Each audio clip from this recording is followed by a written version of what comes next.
hush up, and they're going to start talking and talk loudly and take notes and be very thankful we have someone to talk to. All right, who's first? Okay, hold that and I'll notes. Okay. Okay, get closer because it's not that great of a phone. When and where did you serve in Vietnam? I served in Vietnam in 1966 and 1967. In what capacity, I think is what she was asking also. Where and what did you do? I was a enlisted medical corpsman. That's the person that's responsible to make sure that all the members of the unit you're with are taken care of and referred to the right places if necessary. Okay. What was going on in the U.S. during that time? In the U.S. at the same time, the 60s, we were going through a lot of changes in the country. We had the start of the counterculture revolution, or as they called it, the hippies. We had a lot of political dissatisfaction. People weren't sure we should have been involved in Vietnam, and all kinds of things like that. It was a kind of a turning point in the country. Okay. What happened to the South Vietnamese people who supported the U.S.? Like I said, when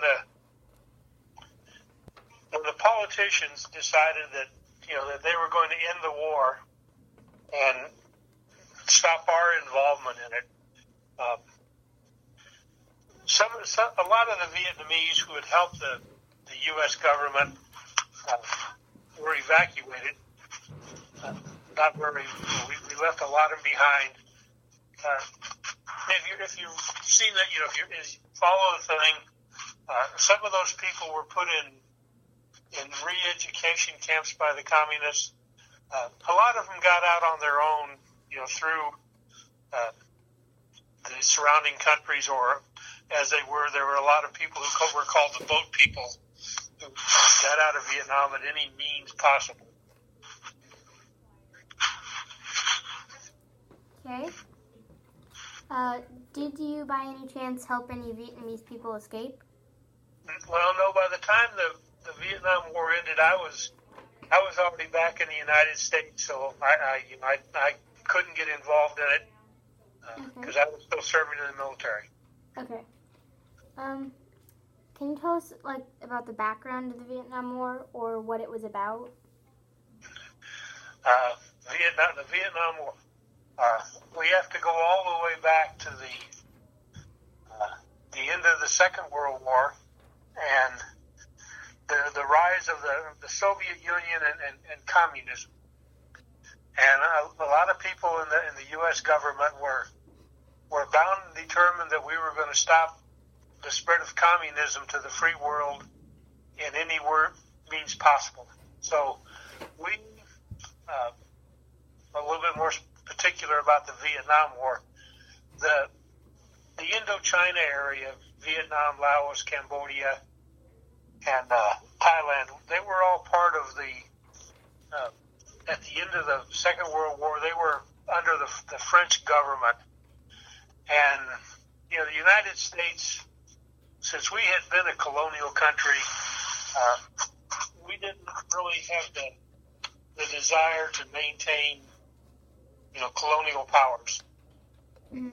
So we did not really support the French as the communists were growing in the Vietnam, the Indochina area.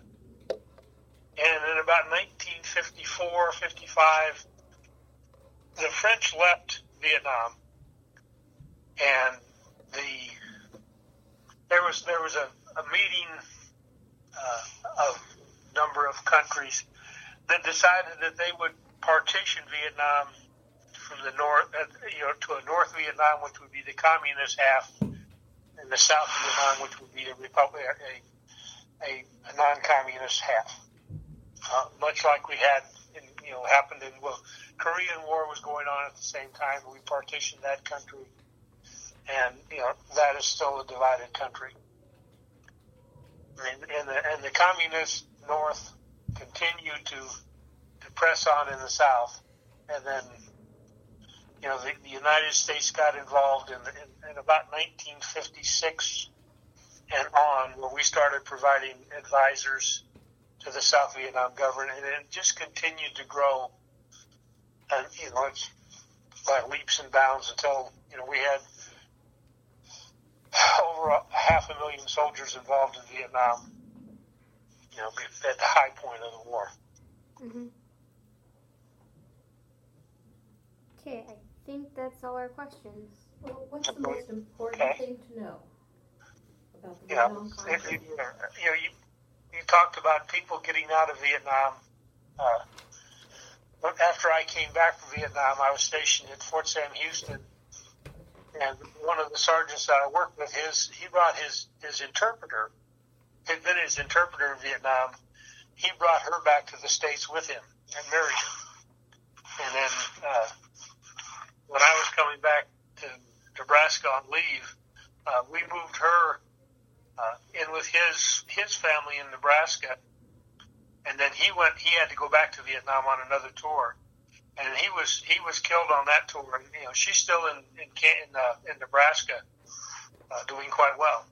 So, like I said, a lot of the Vietnamese people that got out, came to the States and were made very good citizens.